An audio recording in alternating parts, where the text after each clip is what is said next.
Mon nom est Fernando Lagragna et je suis issu d'une longue carrière de télécommunications. Ça fait plus de 30 ans que je travaille dans le monde des télécoms, aussi bien dans l'administration française à l'origine que dans le secteur privé en France, puis dans le secteur international. Depuis 20 ans, je travaille dans l'agence spécialisée des Nations Unies pour les télécommunications à Genève. Ça s'appelle l'Union internationale des télécommunications.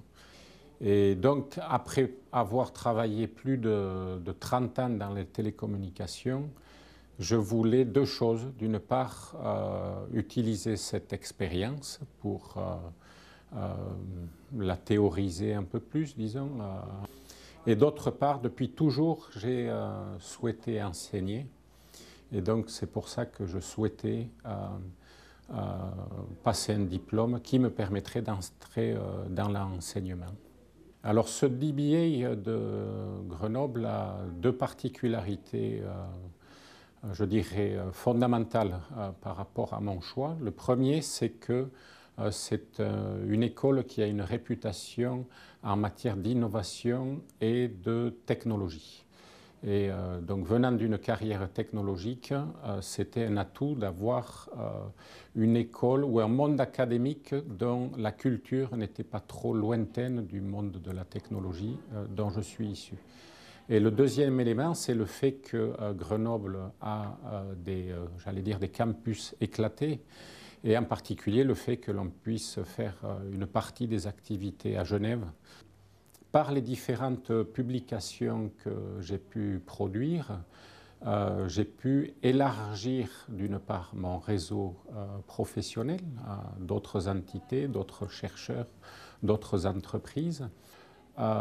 Les résultats de la recherche, parce qu'ils ont été publiés non seulement dans certaines revues spécialisées, mais aussi dans la presse, grâce notamment au travail promotionnel de l'école ici, font que les idées que j'ai défendues dans la thèse ont trouvé un écho qu'elles n'avaient pas eu auparavant. Je crois qu'il y a beaucoup de managers qui, après 20 ou 30 ans de carrière, se retrouvent dans une situation de lassitude vis-à-vis de leur expérience, souvent le sentiment qu'on a fait le tour de la question et qu'il manque quelque chose. Et le fait de pouvoir confronter cette expérience à un monde académique extérieur, ça permet de revoir ses positions, d'enrichir en fait à nouveau ses connaissances.